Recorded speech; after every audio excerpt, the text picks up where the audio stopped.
Ang lumalabas po, mga 20 million pesos ang nakukuha ng isang congressman kasama po ang kanyang sweldo taon-taon. Kung magkano yung nagagastos nila buwan-buwan Opo. out of the taxpayers' money. Na hindi pinapaliwanagan tulad ng budget ng ibang mga ahensya at malaking porsyento nga din ay walang resibo. Nanay mo, paano kung meron ka rin nakita sa nanay mo na meron siyang insertions, meron siyang MOOE na hindi maipaliwanag, or meron siyang DPWH projects na siya ang proponent? Sabi nila, DDS ka raw.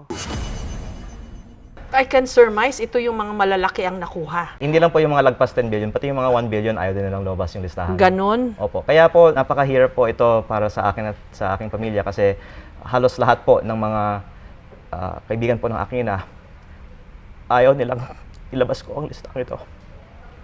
Are you okay to go on? Mhm.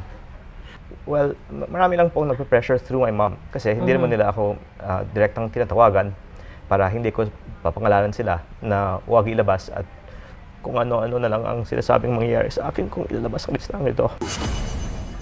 Nakakuha ng kontrata yan sa gobyerno for Solar Philippines dahil ginamit ng nanay niya mga connections niya.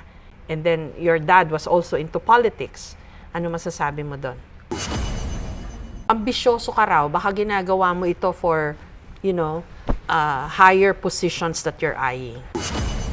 So, ibig sabihin, marami ka pang baraha, marami ka pang alas. You have more aces up your sleeve. Huwag na natin sabihin sa kanila, ma'am, kasuhan nila ako tapos ilalabas ko lahat.